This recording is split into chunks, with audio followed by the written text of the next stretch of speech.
Welcome to Truthology, a journey into the very essence of truth. In this series, we'll explore the fundamental mysteries of life's origin and meaning. How did we get here? Where did we come from?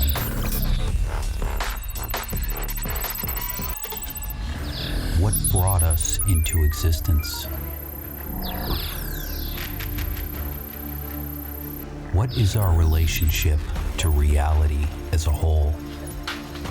Sometimes I wonder why anyone talks about anything else. Because this is the most interesting topic in the world.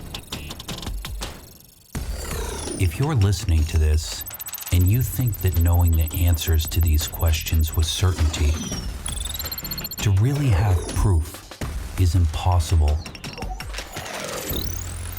all I can say is stay tuned. I made this series just for you, so you can see, know, and judge the evidence for yourself. Welcome to Truthology. Hello, and welcome to Truthology. I'm your host, Jeffrey Libby. In this video, we're going to explore the origin of life. Specifically, did life arise from an undirected natural process called evolution? Or can we prove beyond any reasonable doubt that we were created by an intelligent designer? Why are we doing this? What's the purpose of this whole undertaking? Well, if we and all life around us turns out to be just the result of a random chance or accident, then there's nothing else to discuss. If we're just a random accident, then we don't need to talk about Jesus, the Bible, or religion at all. So many people today, and I myself in the past, have been tricked into believing the false religion of evolution, naturalism, secular humanism, or whatever you want to call it. They consider this worldview to be so infallible that they don't even need to consider the evidence surrounding the truth of Scripture and the resurrection of Jesus Christ. But mark my words, once you understand the absolute proof that there is, in fact, a designer, you will hunger to know who he is and what his message is to you. That is why, in this section, we are going to deeply investigate the specific claims of evolution and atheism. We'll methodically review the evidence for design and find out for ourselves, not based on faith, but on facts, empirical science, hard evidence, and mathematics, what the truth really is. Albert Einstein once said, "If you can't explain it to a 6-year-old, you don't understand it yourself."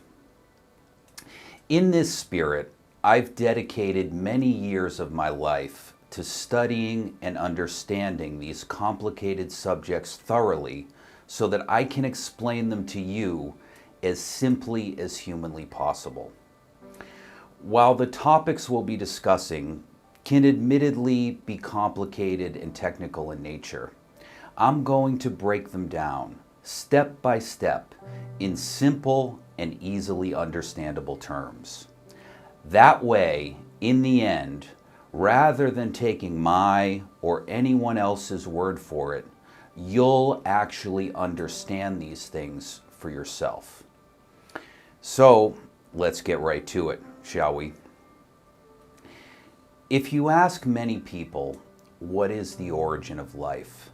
They will often give you a simple one-word answer: evolution. If you then ask them, how they know that evolution explains the origin of life, they usually give a few more one-word answers, like science or Charles Darwin. This is an example of the nominal fallacy, also known as the naming fallacy. The nominal fallacy is the logical fallacy of incorrectly assuming that simply giving something a name is as good as explaining it. Many of you probably haven't thought about the question of evolution, Darwin, or the origin of life since your school days. And let's face it, how much do most of us remember from our grade school textbooks? Therefore, we're going to start off with a review of what evolutionists from Charles Darwin all the way to modern neo-Darwinists like Richard Dawkins actually believe. We've all heard of Darwin's famous book, The Origin of Species by Means of Natural Selection or the Preservation of Favored Races in the Struggle for Life, which Darwin published in 1859. In The Origin of Species, Darwin presented his theory of evolution by natural selection, which denied the role of an intelligent designer in the history of life. Darwin's book, in summary, was an argument for universal common descent, meaning Darwin theorized that all life stemmed from a first, simple, single-celled organism. Those single-celled organisms evolved and changed, Darwin argued, by modifications produced by the natural selection of random mutations over long periods of time. Darwin himself wrote in The Origin of Species, and I quote, "Therefore I should infer from analogy that probably all the organic beings which have ever lived on this earth have descended from some one primordial form into which life was first breathed," end quote. Darwin again summed up his views when he wrote, and I quote, "There seems to be no more design in the variability of organic beings and in the action of natural selection than in the course in which the wind blows," end quote. That's from Charles Darwin in The Life and Letters of Charles Darwin. This view is still held today by modern neo-Darwinists such as Richard Dawkins. Richard Dawkins, as an example, says on page 1 of his book, The Blind Watchmaker, that, and I quote, "Biology is the study of complicated things that give the appearance of having been designed for a purpose," end quote. Dawkins, of course, is not alone. Another quote that illustrates the materialist worldview comes from Francisco Ayala, the past president of the American Association for the Advancement of Science. Ayala said that, quote, "Darwinism explains design without a designer," meaning, to be crystal clear, Darwinism explains away the appearance of design without the need for a designer. Or, as Ayala put it another time, and I quote, "It was Darwin's greatest accomplishment to show that the directive organization of living things could be explained as the result of a natural process, natural selection, without any need to resort to a creator or any other external agent," end quote. Now, of course, everyone knows about selective breeding and the story of Darwin's famous Galapagos finches. No one denies the ability of existing species to adapt and change over time. This has brought about the saying amongst evolutionary biologists that the question is not about the survival of the fittest, but rather the real question is about the arrival of the fittest. So what the key question is, and what we're asking, is how did the single first living thing ever arise? Imagine a timeline, like teachers drew on the chalkboard in grade school. Picture walking back in time, first a day at a time, then a week at a time, now a month at a time, a year at a time, and so on. Finally, we've gone back so far into the past that we've reached a day when there's literally zero life on Earth. Not even one tiny single-celled organism existed. The question we're asking here is what happened on that next day? How did the single first living creature ever emerge from non-living matter? Some of you might not realize it, but Darwin himself had no explanation for the origin of that first life form. In fact, in his published writings, Darwin never seriously addressed the origin of life question. Darwin simply presupposed simple life and only sought to explain all other forms of life based on those pre-existing simpler life forms. Darwin did, however, famously speculate about the origin of the first life in a letter he wrote to his friend and fellow scientist, Joseph Hooker. In that letter, Darwin wrote, and I quote, "It is often said that all of the conditions for the first production of a living organism are now present.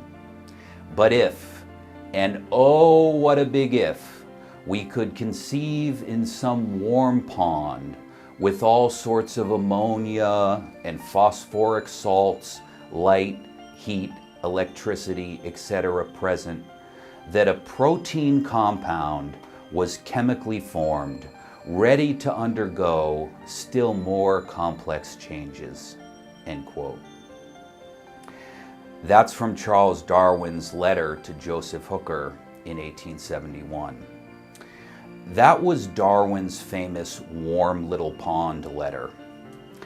This pond also became known later as the primordial soup.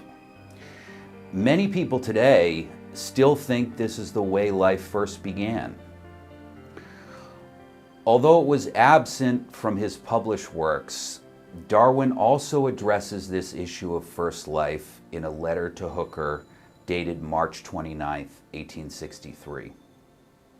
In that letter, Darwin wrote, and I quote, "It will be some time before we see slime, snot, or protoplasm," what an elegant writer, "generating a new animal. But I have long regretted that I truckled to a public opinion and used Pentateuchal term of creation, by which I really meant appeared by some wholly unknown process. It is mere rubbish thinking at present of origin of life. One might as well think of the origin of matter," end quote. That's from the correspondence of Charles Darwin. So, as you can see, by Darwin's own admission, this primordial soup was simply Darwin's tongue-in-cheek way of acknowledging that his theory didn't explain how matter or first life arose or came to life. This should start to make you wonder why so many lay people and biologists alike still today believe Darwin explained away any and all questions regarding the origin of life. As you just heard, Darwin himself freely admitted that he had no explanation for either the origin of matter or the origin of the first living creatures. When talking about Darwin, we should start by remembering the historical time period when this was all occurring, the late 1800s. Back then, even the world's greatest scientists, with access to all the latest technology, had very little understanding of what a cell even was. At that time, which again was the late 1800s, scientists espoused something they called the protoplasmic theory of life. This protoplasmic theory of life postulated that cells were a simple chemical jelly or goo, which they called protoplasm. One of Darwin's supporters at the time, T.H. Huxley, theorized that the origin of life was simply a one- or two-step chemical process he called chemical autogeny. In this process of chemical autogeny, there would be just one or two simple reactions, then a protoplasmic gel-like substance gets enclosed by a membrane, and voila, you have a living cell. Ernst Haeckel was another scientist who supported Darwin's theory in Germany at the time. Haeckel, like Huxley and Darwin, postulated that a cell was simply a homogeneous globule of plasma. The point here is not to give a history lesson. You should simply understand that in Darwin's time, evolutionary biologists thought that the origin of life was simple and easy to explain. They thought, well, hey, cells themselves are simple, so therefore the origin of these simple living cells should also be no big deal, right? Well, in modern times, however, scientific advances like the electron microscope have taught us that cells are infinitely more complex than was ever even imagined back in Darwin's time. But back to our story. In the late 1800s and early 1900s, scientists started to understand that cells contained proteins that were responsible for metabolic processes. An example of a metabolic process would be breaking down food for energy. Therefore, while the incredible intricacy of cells was not yet understood as it is today, scientists were at least starting to understand that cells were much more chemically complex than was previously thought. At this point in time, there's someone else you need to know about, and that is Alexander Oparin. Oparin was a Russian biochemist who made the first theory of chemical evolution in the 1930s. You see, Oparin realized that the problem of the physical nature of life and life's origin had become inseparable. To deal with this, and to account for the new understanding of cells' chemical complexity, Oparin came up with a theory called Evolutionary Abiogenesis. The word abiogenesis is a compound word from abiogenesis, meaning literally the start or genesis of biology. So Oparin, like us, was looking for a theory to explain how the first living organism could have been formed from earlier non-living substances. Without getting too deep into it, Oparin believed that the Earth had a core made of heavy metals, which slowly made their way up to the surface of the Earth. There, they reacted with gases in the atmosphere, Oparin theorized, and formed the basic compounds out of which proteins are made. Oparin then posited that these simple chemicals joined together to become protocells, or in other words, simple primitive cells. These primitive protocells, according to Oparin, would then compete with each other and evolve in a Darwinian fashion. So, to sum up where we are now, Darwin developed a biological evolutionary theory that sought to explain the origin of new forms of life from simpler, pre-existing living organisms.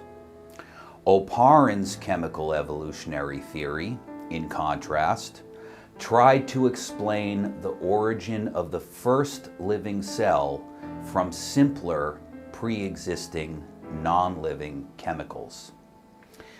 The next crucial character in the case for evolution is Stanley Miller.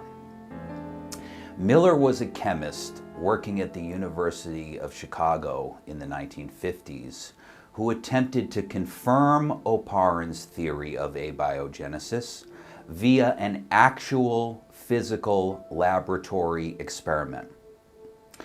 To do this, Miller, in the laboratory of scientist Harold Urey, constructed a complicated array of interconnected glass chambers. Miller put gases into the chambers, which, he postulated, might simulate the gases present on the early Earth. Finally, they applied a spark to these gases and examined the fluids collected from the reaction, in which he found amino acids. Eureka! An amino acid had been formed via a chemical reaction. Voila! Life! The experiment was immediately touted in the popular press as a great breakthrough in the human understanding of life's origins. Here's the first paragraph of an article about Miller's experiment from Time magazine on Monday, May 25th, 1953, entitled Science, Semi-Creation, and I quote, "Many scientists think that life appeared on Earth when the atmosphere, instead of being its present mixture of oxygen, nitrogen, and carbon dioxide, contained methane, ammonia, and hydrogen. These ingredients, still to be found in the atmospheres of Jupiter and Saturn, slowly combined into larger and larger organic carbon-containing molecules. According to the hypothesis, at last, one molecule, a complex protein, showed the ability to absorb other molecules and create replicas of itself out of their material. This atom molecule was the first life. It could grow and reproduce itself," end quote. This was called the Miller-Urey experiment, and still today, many, even graduate-level textbooks present this experiment in support of Oparin's chemical evolutionary theory. Unfortunately, however, the experiment has numerous problems. The first of which is that modern geochemists and origin of life researchers do not believe that the reducing gases Miller chose were present on the early Earth. While that might not sound like a big deal at first, it's important to understand that the neutral or slightly oxidizing atmosphere that modern geochemists and origin of life researchers now understand the early Earth to possess, meaning, for example, with even the tiniest amount of oxygen present, immediately extinguish reactions like those in the Miller-Urey experiment, meaning all reactions which move in a biochemically viable direction. So to put it in another, even simpler way, had Miller used the gases that scientists today believe were present on the early Earth, their experiment would fail and 0 amino acids would be formed. What do you think? Do you think that in the beginning of time there was oxygen like there is today, or that there was 0 oxygen at all? Well, if there was any oxygen whatsoever, the Miller-Urey experiment would fail and would not produce even a single amino acid. That issue is nothing, however, when compared with the deeper problem with Oparin's entire line of reasoning. Miller's experiment showed the possibility of forming amino acids in hypothetical prebiotic conditions. Even if it were possible, however, there's still an impassable gap between an amino acid and an actual living cell. This is why no scientist in any lab, in the past or the present, anywhere in the world, has ever made even one single living cell from simple non-living elements or chemicals. Ever. Period. To make a cell from scratch, one would need to get amino acids to form more complicated molecules called proteins, which are also necessary for even the simplest single-celled life forms. Therefore, in the next section, we're going to explore if it is plausible or even possible to form a protein from a string of amino acids using just time and random mutations alone. Because this is the hypothesis or assumption of the neo-Darwinian camp. As we start this section, let's slow down for a moment and look at where we are and what was the state of human scientific understanding at the time we're talking about. In the 1930s, neither Oparin nor any of his compatriots had any idea about the complexity of proteins and how interconnected that complexity was with their ability to function. At that time, scientists predicted that the amino acids in proteins would be in orderly patterns and stack up in simple structures. This was based on the work of a scientist named William Asbury, who used X-rays to learn that keratin, a protein in hair and skin, did indeed have a simple, repetitive structure. But then, in 1958, a second protein, this time the protein whale myoglobin, was imaged using similar X-ray techniques by biochemist John Kendrew. Myoglobin is a protein that carries oxygen in the bloodstream.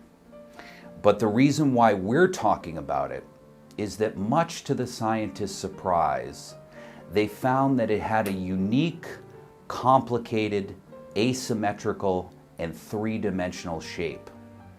Not the kind of regular order that was present in crystals or keratin, the hair protein that we were just talking about.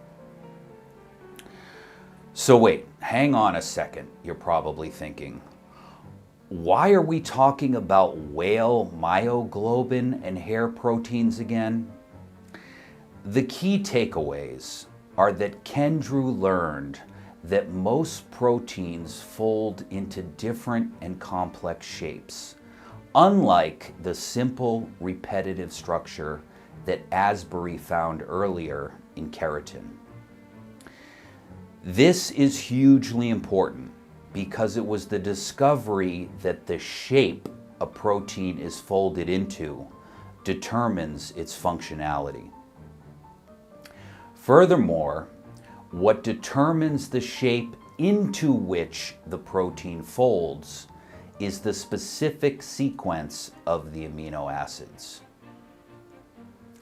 So it's the written code in the amino acids which directly controls how the protein folds. And it's the complex shape the protein folds into which enables the protein to function.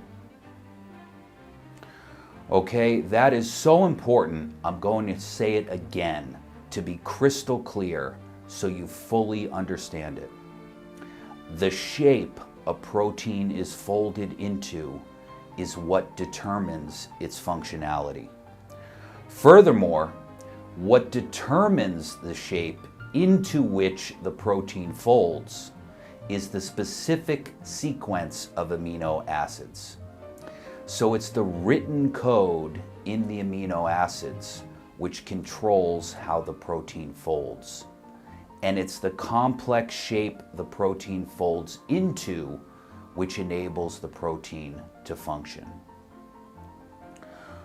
We're not here for a chemistry or biology class, but the point is that in order for us to understand the origin of life, we need to unlock the secret of proteins, because proteins are necessary to perform the functions that keep cells alive. For example, proteins catalyze reactions like digesting food. Proteins also help to process information and build tiny molecular machines within each cell. To put it simply, we can't understand the origin of life without knowing how proteins came into being. To learn how proteins came into existence, a good place to start is by looking at what proteins are made of. This brings us to the next great discovery in the mid-1900s, which was DNA, or deoxyribonucleic acid. Scientists soon realized DNA's function of giving instructions for the formation of proteins. The discovery of DNA was made by the famous Watson and Crick, whose names you probably remember from science class. James Watson and Francis Crick were an odd couple who found themselves working together at the Cavendish Laboratory in Cambridge University. Watson was a 23-year-old American student, and Crick was a physics graduate student who, interestingly, had been a code breaker during World War II. Together, they would break the ultimate code, DNA, the language of life. Here, you can see the famous double helix structure they discovered and then presented in an article in Nature on April 25th, 1953. The picture shows a version of the model they constructed at the Cavendish Laboratory in Cambridge. You can see the chemical structure and the structural formula for the DNA double helix. This shows DNA's constituent parts, the sugars, phosphates, and nucleotide bases that run along the interior of the DNA spine, represented by the letters A, T, G, and C. 4 years later, in 1957, Crick made another great advancement in the understanding of DNA, the sequence hypothesis. It sounds simple today, but Crick was the first to realize that the nucleotide bases along the spine of DNA perform the exact same function as alphabetic characters in a written language or code. The importance of this discovery cannot be understated. Again, this is not a biology course, so let's put the cookies on the bottom shelf, as the old saying goes. The crucial takeaway for you to understand is simply that this language of alphabetic characters, called nucleotide bases, performs its function not in virtue of the shape or chemical structure of the nucleotide bases, but rather by the specific sequence of the letters A, C, G, and T. Crick postulated that this language specifically directed the construction of proteins, just like a recipe book or a computer code. In the words of Crick's hypothesis, and I quote, "The sequence specificity of the protein is produced in accord with the instructions on the DNA molecule," end quote. So Crick is saying, to be crystal clear, that the specific written alphabetic instructions on the DNA encoded in the 4 characters A, C, G, and T are like the recipes, codes, or instructions for making proteins. Now, if you've been paying attention, you can probably see some dents starting to appear on the armor of the Darwinists. If not, let me explain in a short, simple, step-by-step way how DNA makes proteins. As we're going through this example, ask yourself if what I'm describing sounds like a mechanism that could have plausibly arisen by mere random chance and accident, or if it sounds like a sophisticated, complex, and integrated system which was clearly designed by a designer. Darwin was actually a lot more humble than the often brash neo-Darwinists of today. In fact, Darwin once famously said, and I quote, "If it could be demonstrated that any complex organ existed which could not have been formed by numerous successive slight modifications, my theory would absolutely break down," end quote. That's from Charles Darwin in The Origin of Species. As we go through this example, ask yourself if the process I'm about to describe could have plausibly arisen by chance, or if there is overwhelming and obvious evidence of design. The whole point of this exercise is not to learn about microbiology, but rather to determine conclusively and based on science if we are the product of random chance or if we are provably the product of an intelligent designer. So, let's get right to it, shall we? Inside the cell, DNA is a string of letters, A, C, G, and T, in a 2-strand form, similar to a zipper. That's the DNA double helix that Watson and Crick discovered. Then, along comes polymerase, which unzips the DNA and makes a copy of one of the 2 strands. This copy is called messenger RNA. Just like a typewriter copying a manuscript, what's called the polymerase constructs the copy by placing the letters, also known as the nucleotide bases, A, C, G, and T, along the strand individually, 1 letter at a time. This process is called transcription because it's literally making a transcript or exact copy of the written information that is DNA. So again, in summary, the polymerase breaks apart the 2 identical copies of the DNA code, and then it takes one of the 2 strands and constructs an exact copy of it by putting the letters in place 1 at a time. Next, that copy of the DNA codes, called messenger RNA, is carried to the nuclear pore complex, which acts exactly like a gate selectively opening and closing to control the flow of information in and out of the cell's nucleus.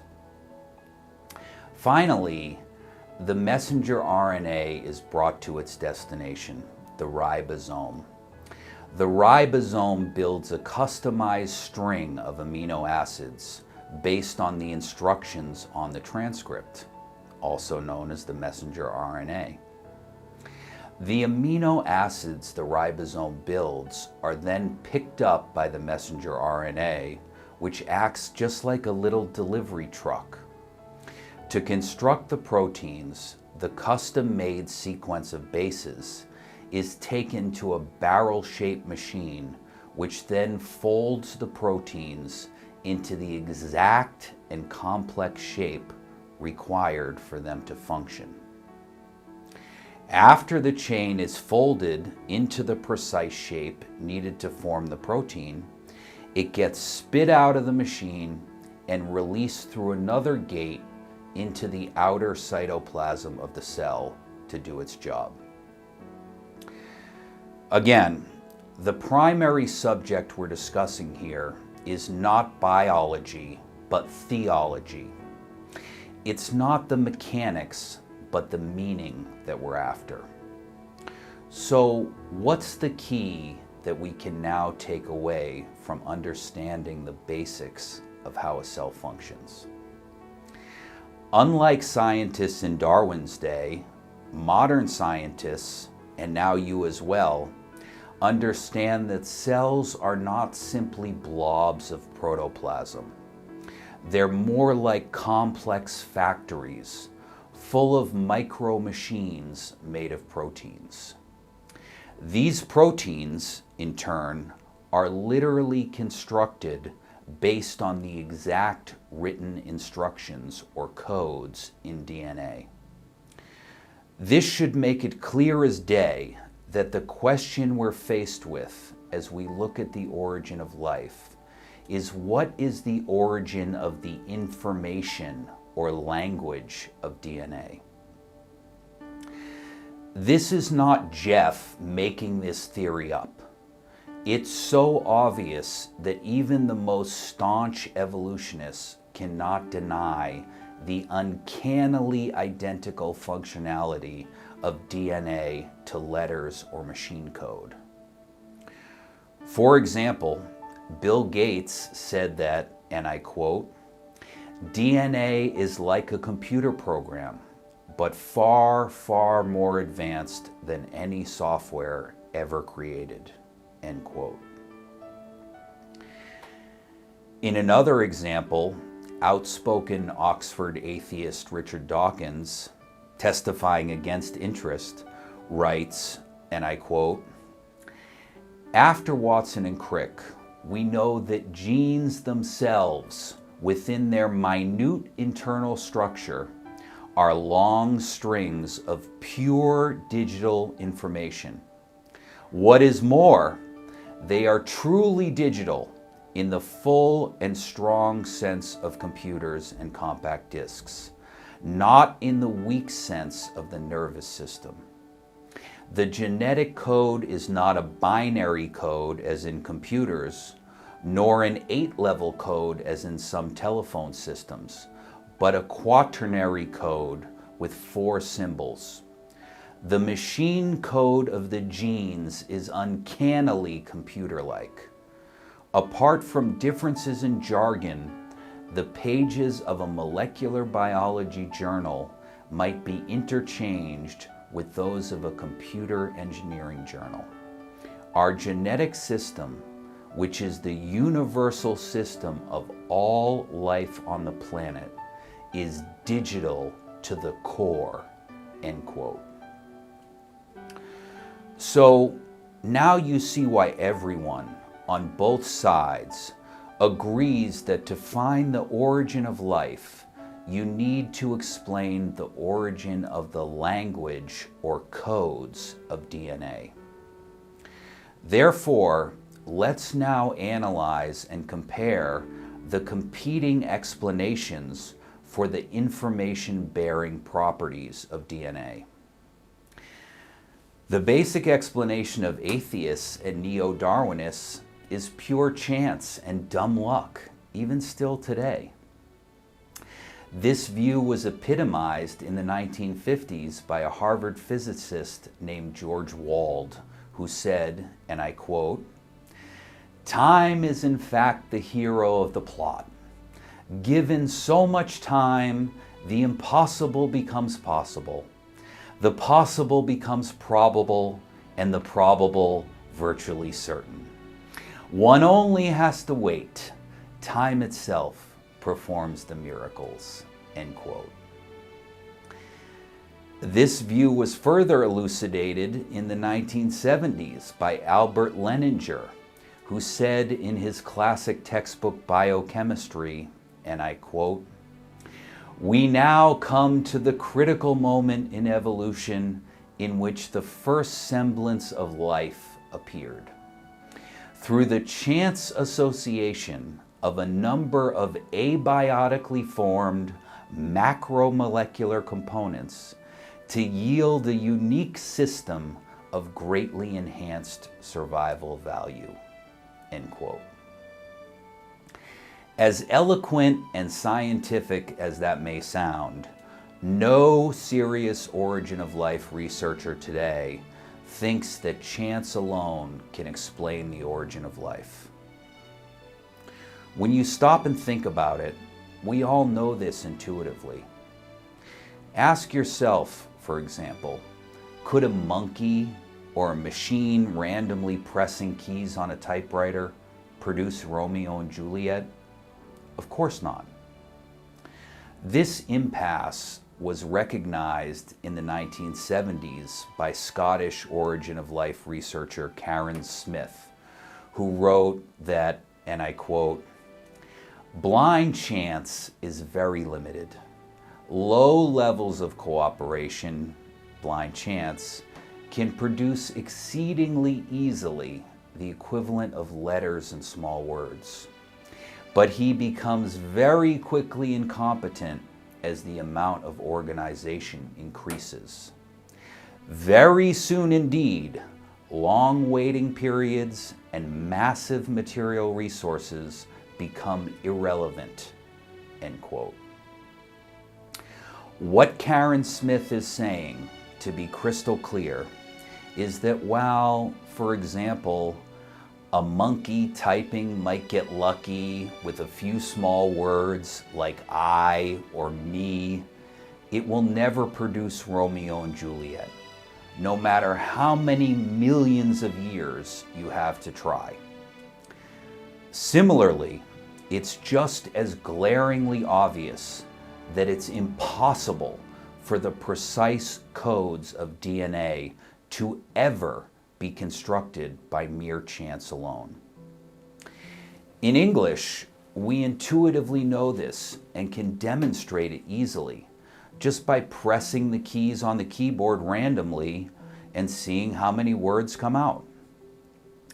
This illustrates the fact that when we press random keys, there's a far higher probability that we'll produce meaningless gibberish than full words, let alone grammatically correct English sentences. Well, this same principle that's true of English is exactly the same for DNA.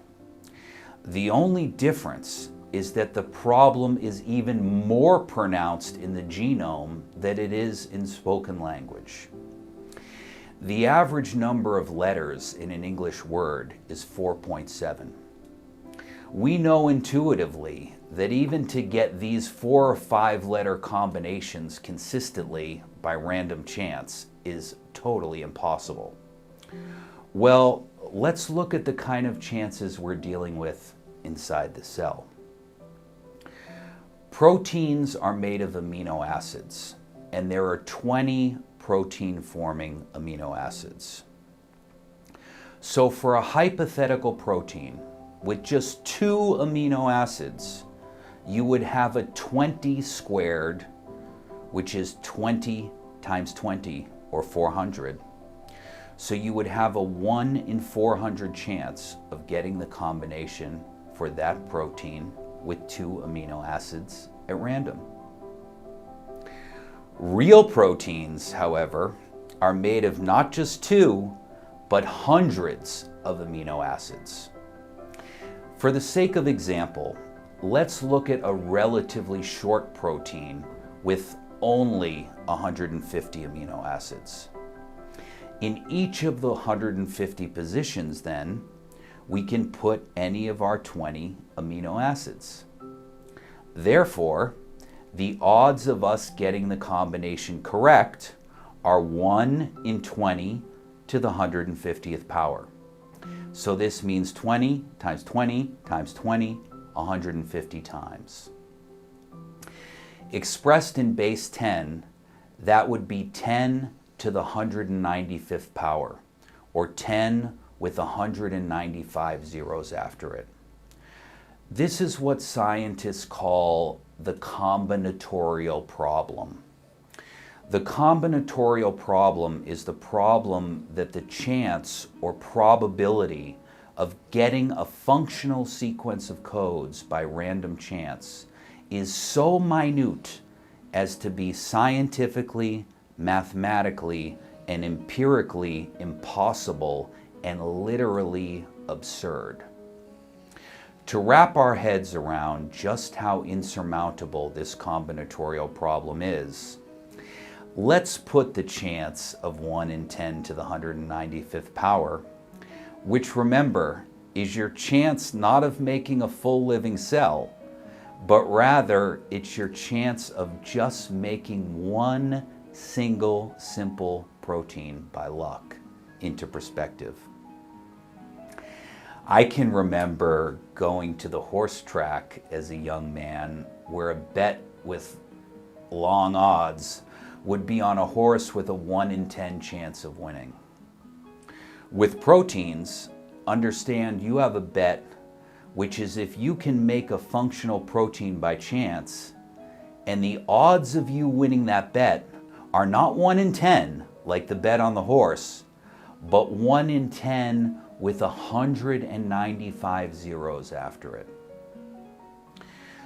Let's try to wrap our heads around that number of 10 to the 195th power, and then you can tell me if you want to take that bet.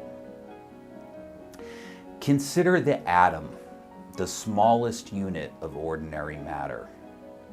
Atoms are so small that a row of 100 million atoms is only 1 centimeter long, or the length of a small fingernail. Scientists speculate that if you were to count all the atoms in the entire Milky Way galaxy, the total number of atoms equals 10 to the 65th power, or 10 with 65 zeros after it. So, to put how absolutely insurmountable the combinatorial problem is into perspective, understand that you have a much better chance of picking one marked atom in the entire Milky Way galaxy that you have of making just one single protein by random chance. As if that weren't enough, there's one final condition still. Just like left and right-handed gloves are not interchangeable, we can only use left-handed versions of amino acids. These left-handed versions of amino acids are identical mirror images of right-handed amino acids. Proteins need to be made of left-handed amino acids, which can be linked together by what's called peptide bonds, as opposed to non-peptide bonds. Simply put, if a protein isn't made from left-handed amino acids, it won't work. This then cuts the number of winning combinations in our little cosmic lottery in half, further diminishing our already impossible chances of making a protein by chance to an unimaginably small number. Finally, don't forget, We're talking here about the odds of making one single simple protein. But you need hundreds of proteins, all working together in concert to build even a single minimally complex cell.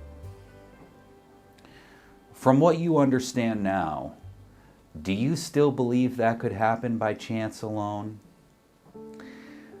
The point of all these big numbers is, in summary, that random chance variations, no matter how much time available, would be incapable of ever generating amino acids, proteins, or cells. In addition to proteins, the chance hypothesis that random interactions between molecules actually produce the first functional protein is similarly impossible for DNA. For this reason, it is provably impossible and false to claim that chance alone is the cause of life's creation. That's why, although sometimes you'll still hear the chance hypothesis around coffee tables, all serious academic origin of life researchers today have recognized the absolute impossibility of DNA and its functionality of creating amino acids and proteins arising by random chance alone, and have therefore abandoned the theory. At this point, we know that the first living cell did not arise simply by chance. I could rest my case on that alone, but instead, in the next episode, we're going to investigate the matter still further. We'll ask the question, hypothetically, what if the first cell had just magically appeared by chance? If that was the case, which of course we know it's not, could evolution and natural selection then explain what we know today about the complexity and diversity of life and the history of the fossil record? In the next episode, we'll explore that question, and I'll also respond to the objections and supposed refutations by the new neo-Darwinist to the issues we've uncovered in today's episode. I'll see you there.